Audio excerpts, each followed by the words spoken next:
So this is system design using HDL, okay, and here the subject code is 19EC43, and here we'll be designing system with the help of HDL. HDL is nothing but hardware description language. So you're trying to describe a hardware with a language.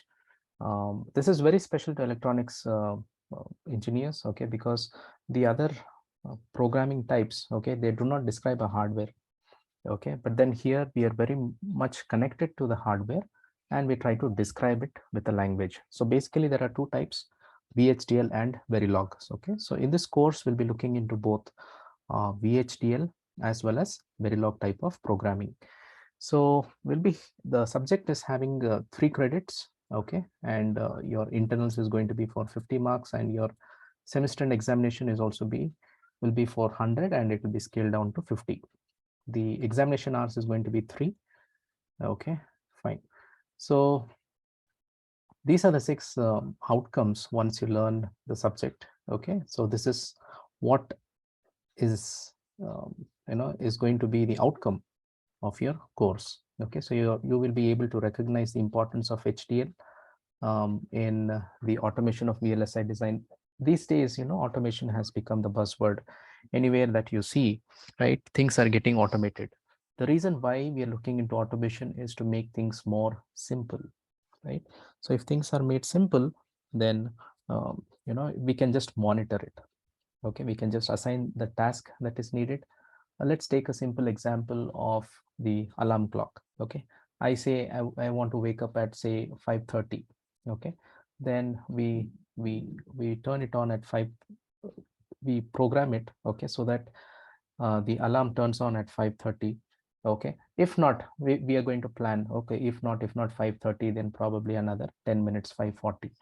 So before that time happens, I am automating things, right? I am setting up things so that once the time comes, immediately the job is done. So due to this, things have been we are able to complete things faster, right? And we are able to do things with accuracy, which is time bound. So that's the importance of automation. And we can employ VHDL and Verilog types of operators for describing electronic hardware. As I mentioned, electronics engineers are special, right? Because we are able to describe a specific hardware. Okay, we can say this 1 and this 0, where should it go, to which register it should go.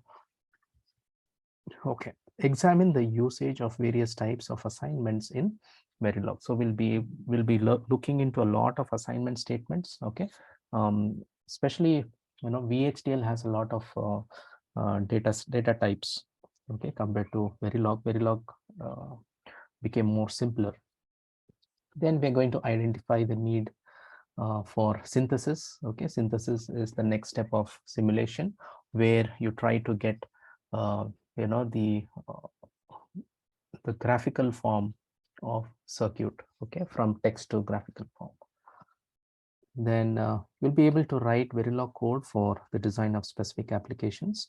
So it can be your BCD, okay, your 7-segment LED display, right? 7-segment, those that you see in the traffic lights, right?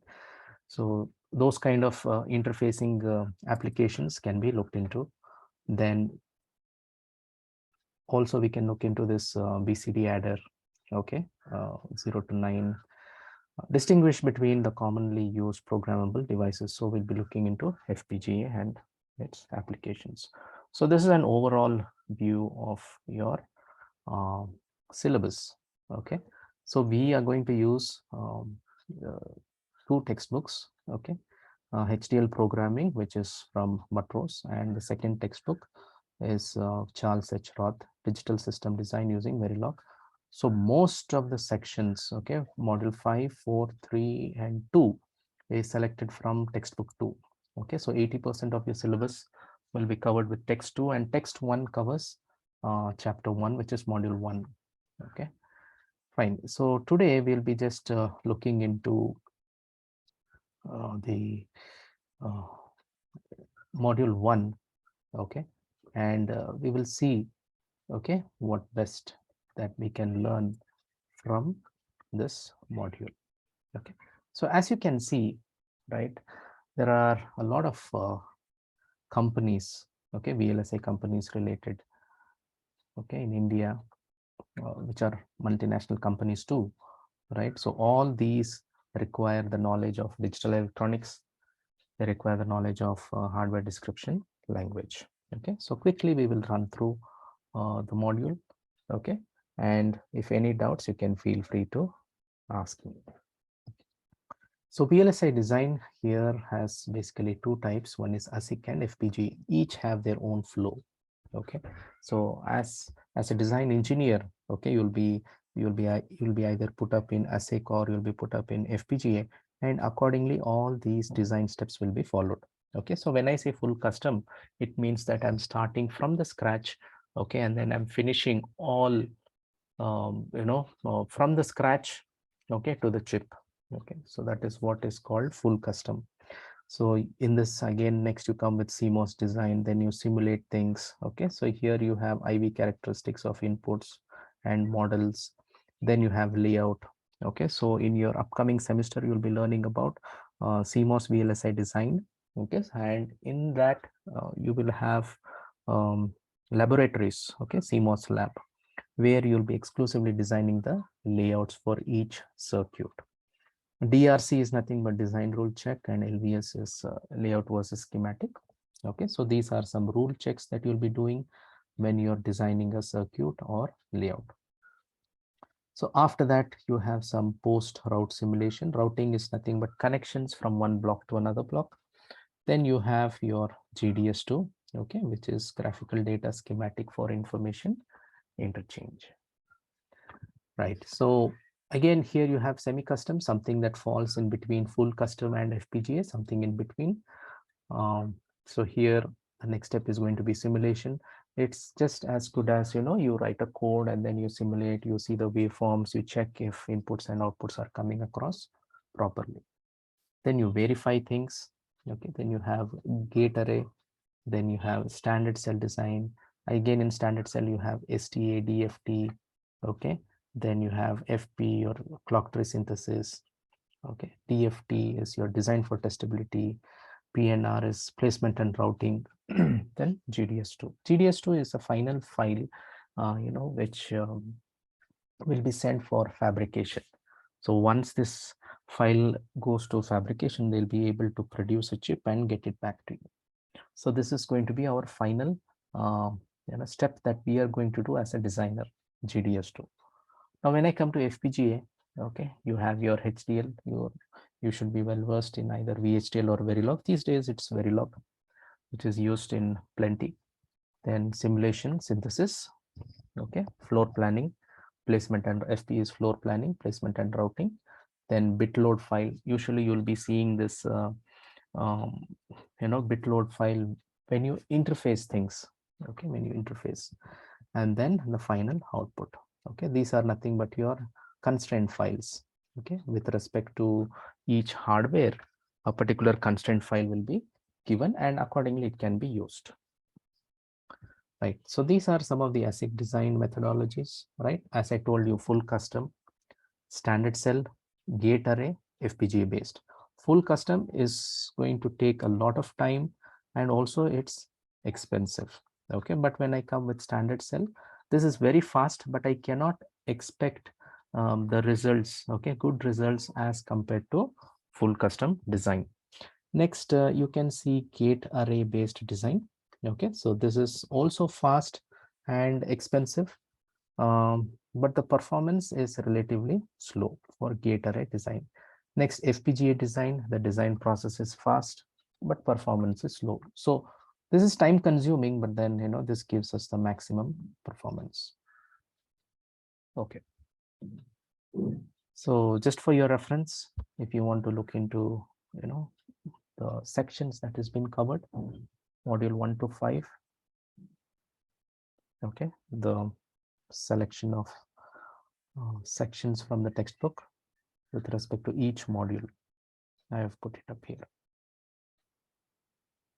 Right, so this one we have already discussed. So there are different levels of learning with respect to each student. level 1 being the lowest and level 6 being the highest. So each level, this is just for your understanding how Bloom's taxonomy, various levels are taken from L1 to L6. Okay, so L1 we just expect the learner to recall, and here in this next level we expect the learner to explain, and in the next level, whatever you have learned, how are you going to use it? Okay, then if you come to the next level, fourth level, then it's going to be can you differentiate between different things, right? And can you justify? When you're able to justify, then you're in level 5. Then if you're able to create a new product, then it means you're in 6. So why do we need HDL? As I was mentioning, right, HDL, systems cannot be easily realized using discrete ICs. So we need a language, right? We need a language which actually helps us describe a hardware. So hence we use HDL. And then HDL packages implement simulations, test benches, debugging. Okay, so all these are part of testing and verification. So if you can test something that you have written, then it means it's good, right? So once we write, once we test, then we are ready to synthesize them. So synthesize, as I told you, we are going to bring it up in the form of gates, okay, graphical form from the text-based form. Okay, so a brief history of how HDL came into picture, right?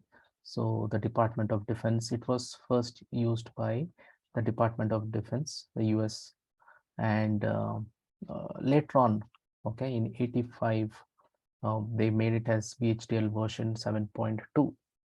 Okay, so this Department of Defense, they took the help of IBM and Texas Instruments and Intrimetrics, okay, and they made it version 7.2 in 85. So VHDL came before, and then Verilog later on.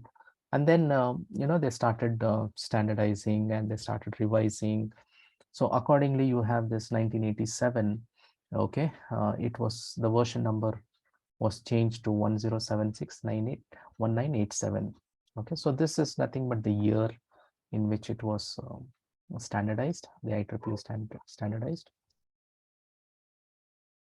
Then again, there was a change in 93. Okay, more features were added. Okay, it was made more simpler, and it was called 10761993. Okay, and we usually see this, standard logic 1164.all, right, while writing the program. So this was introduced, okay, in 93. Then again, a few more features were added, okay, after about 14, 15, about 15 years later. Okay, and ISA was taken up, and this was made still better. Okay,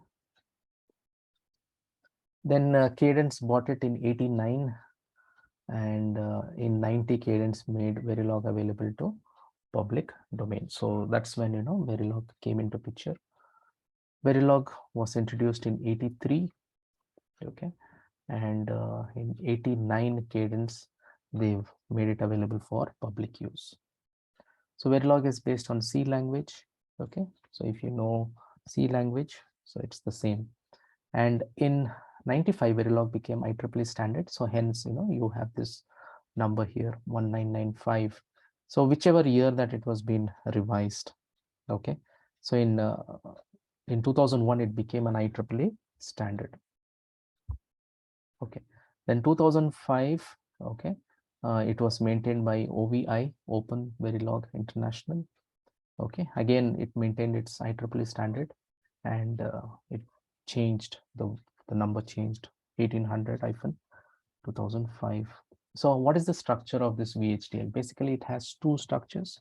One is the entity and the architecture. So entity is just like the head of the program, and architecture is just like the body of the program. So entity, you will have what kind of inputs, outputs. Okay, and VHDL, you should remember, it is not case sensitive. Okay, Verilog is case sensitive and VHDL is not case sensitive. So for example, if you write half adder like this and then half adder, both are treated the same because it's not case sensitive. But then if you do this in Verilog, okay, you wouldn't get your output. Instead, it will throw you an error. So name should not start with an alphabet. Okay, name should start with an alphabet, and it should not start with numbers. Okay, it can include underscores. Okay, so those are some of the rules that you will have to remember. So this inputs and outputs of the system is also called as ports. Declarations include the name and type of the inputs and outputs, which is also called as ports. So we will see that in a program. So as I was mentioning, entity, and this is nothing but your entity name is port A is in, the type of bit is in, and B is also in, and it is bit type. Okay, which means it will give you output in the form of zeros and ones. S is nothing but output, and bit type. C is also output, bit type. And either you can write end entity or end half adder. Anything is fine. So here entity is a predefined word. You cannot change the spelling of entity. Okay, if you do change, then the color coding while you're writing the program also will change, and it will be treated as a new word. It doesn't recognize the keyword. Okay, so now here bit allows the signal to take only 0 and 1. Okay, so instead of bit you can also use standard logic, real, integer. Okay, so there are many other things, but we will be using bit here for the sake of simplicity. And you can change the order. Okay, here I've started with A, I can even start with B, or I can start with S, and A can come here at the last. But then as a programmer, we like to go in a flow. Okay, A, B is input, S and C is output. So these are some of the 9 values. You will have to know this. Okay, this is going to be important. From 0, 1, Z, high impedance, X, unknown, uninitialized, weak low, weak high, weak unknown, hyphen is don't care. So you will have to know all of these values. Okay. So the full form of VHDL, very high speed integrated circuit hardware description language. So V, only V stands for VHSIC. Okay, and HDL is hardware description language. Okay. So many of you, you might just say V as Verilog hardware description language. Some of you say, some other abbreviation for V, which is incorrect. Okay, it's actually very high speed integrated circuit only for V, and then HDL is hardware description language. Okay, so the last line includes end. So when I say end, it means that the entity is over. Now I can use a semicolon, okay, for a line separator here. Okay, just like how we press enter and then go to the next line. Similarly here I can use a semicolon and that's going to separate my lines. So what is an input? Input is nothing but an input port, okay, from which it is read. Output port is where the port gets updated, from which you take your computed results. In out can be both input and output. Buffer is something which holds on to a value. Okay, it acts both as input and output. Okay, and it can have only one source. The port can appear either on the left hand side or right hand side of the assignment statement. A buffer port can be connected to another buffer port or to a signal that has another one source. So you can connect 2 buffers, or you can connect it to another source, which is only one source. Okay, linkage. So this is also same as in-out, which can act as both input and output, but it can correspond only to signal. So when you're using signal, we will see that when we are using programming, okay, you'll be able to understand. So the second construct of VHDL module is architecture. So as I told you, architecture is going to be the second half of your program. So architecture is bound to an entity, so it gets connected to an entity. Multiple architectures can be bound to the same entity, but each architecture can be bound to only one entity. Okay, so there can be multiple architectures, but each architecture will be connected to one entity alone. Okay, so this is one such example. Entity half adder is port and half adder. Then architecture, this is nothing but the architecture name of entity name. So here this entity name and this one should be same. Is begin, you have your statements here, and then end architecture. So here you can put it as end entity and end architecture. That's also fine. It works. And whatever we have here, okay, we have here DTFL, which is data flow half. So this is user defined. You can use or you can give whatever name that you wish to. Okay. So there's a concept called binding, okay, where whatever information that you are giving here should be available to the architecture. So S is there, A, B, C, A, B, all that should be available here in the entity. Right. So the architecture named DTFL recognizes the information and the types of ports. Okay. Now here is, this is a predefined word and we have to use it. Okay. So the architecture's body, it starts with begin and it ends with end. So if you use two hyphens, okay, then it means it's a comment. Now how's a Verilog? Verilog has declaration and body. Okay, so it starts with module. So it can start with an alphabet. It can include underscore. So the body shows the relationship between inputs and outputs. Okay, and in declaration, you have the name of inputs and outputs.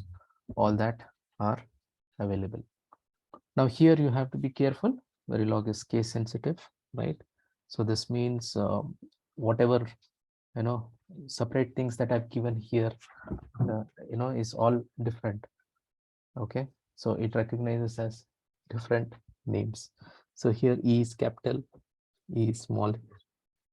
Okay, so it's case sensitive.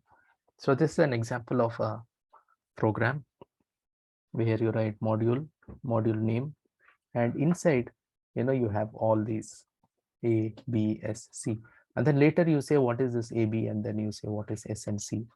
So I say that it is input and then output. Then I'm going to assign the values here to S and C using assign. So this is also keyword here, and then end module. Fine. So module here is a predefined word. You cannot change. And in the parenthesis, you have A, B, S, C. Okay. And they all are separated with a comma. Okay. Again, here the order doesn't matter, right? So it can be separated with a comma. So semicolon here, again, it's a line separator, just like how we looked into for VHDL. Okay. So we will see, okay, how we are going to use them. So this symbol, okay, the cap symbol represents a XOR operation, and this ampersand, okay, represent logical AND operation. So double slash, okay, here, which means it's a comment. And then if you have a long comment, so you can use a slash, star, whatever you want to write in between, then star and slash. So we end it with the keyword, which is a predefined word, end module. So here also we have input, output, and in-out. So these are the only things. Unlike your VHDL, you had buffer. Okay. So we do not have it here. Okay, just input, output, and in-out for Verilog. Okay. So in-out will be bidirectional, and this is an output port. In contrast to VHDL, the Verilog output port can appear on either side of the assignment statement. Okay. Then input port is going to be on the right hand side of the assignment. Okay, so which means the port is red. So these are some of the types of operators that we usually look into: logical operators, and, or, NAND, NOR, NOT, XOR. Okay, then relational operators, which is it tells if it's equal, greater than, less than. Arithmetic, where you can do some calculations. Then shifting operations. Okay. So an example for logical operators: and B.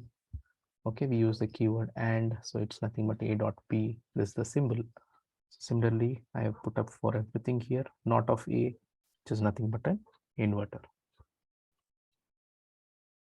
Okay, and here how will you be using it? Here you'll be using ampersand for and, or is a pipe. Okay, so this tight symbol, right, cap. So you will have to be well versed with this symbols in order to use for Verilog. So the operation can be on two operands or on a single operand. Okay, so if you want to add two things, so you need A plus B. Okay, or you can do A plus A, or you can do it on multiple bits. So these operators should appear only on the right hand side of the statements. All VHDL operators are bitwise, so it will only operate on zeros and ones. So keep that in mind. Okay, so for example, if you want to do a quick calculation, right, so you can take Z is equal to X XOR Y. Okay, so if X is a 4-bit signal, 1011, and let's take Y is 1010, then the value will be 0001. Okay, so how are we getting it? Let's just check. Okay, so I have 1 0 1 1, and Y is 1 0 1 0. Okay, so both are different, right? So 1, so here it's same, 0 0.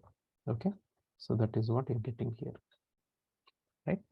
0001. So we are doing an XOR operation bitwise, and yeah.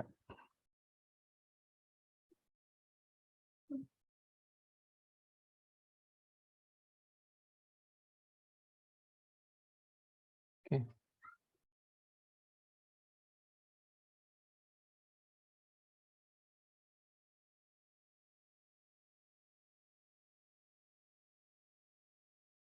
Right. So I hope this is clear for you. Right. So moving on, Verilog logical operators. Okay, how do they function? So here also they have bitwise Boolean logic and reduction. Okay. So bitwise operators operate on corresponding bits of the two operands, just like how I showed you. Let's say if example we have Z is equal to X and Y, so AND operation happens between the bits of X and Y, and the final value gets into Z. So you can take this as a practice. So if X is so much and Y is so much, then Z will have 1 0 1 0. So we are doing an AND operation here. Okay. So the Boolean logical operators when I say Boolean logical operators, it will have only two values, 0 and 1. When I say 0, it means it's false, and when I say 1, it means it's true. Okay. And how do we represent Boolean? With double ampersand. Okay, so it means that it is a Boolean logical AND operator. And if it gives us a result, okay, then it is 1. If it doesn't give us a result, which means if the total value is 0, then it will come down to just one value, which is 0. Now let us do an AND operation here. 1 0 0 0 1 0 1 0 0 0 1 0. So we are not getting any value out of these two, right? So it will be reduced to just 1 bit. So it is not like your logical AND where you get 4 bits of value, but here it will just be either 0 or 1. So that's the difference between Boolean and standard logical AND operation. So the Verilog reduction operators operate on single operand, and the result is in Boolean, either 0 or 1. Okay, so this is how it works. So if y is equal to and x, okay, so here and is the reduction operator. So 1 0 1 0. So bit by bit it is taken 1 and 0, and then that value in and 1, and then that value and 0. So finally you get the value. So this is nothing but reduction operator, which means it had 4 bits here, 1 0 1 0. Finally it's giving me 0, and what operation do I do between the bits? The AND operation. So hence it's called reduction AND operator. Okay, so these are some things which I've consolidated. You can just look into them. And or and the number of operands. So what is reduction? And so reduction is nothing but getting the number of bits reduced to just single, but Boolean gives you 0 and 1, true or false. Now what is relational operator? As I told you, it tries to compare two things. So if A is equal to B, so we are creating a condition here, if condition, if A is equal to B, then then the loop starts. Okay, if A is less than B, okay, then it gives me either true or false. Okay, true is usually 1 and false is 0. Okay, so I hope these concepts are clear.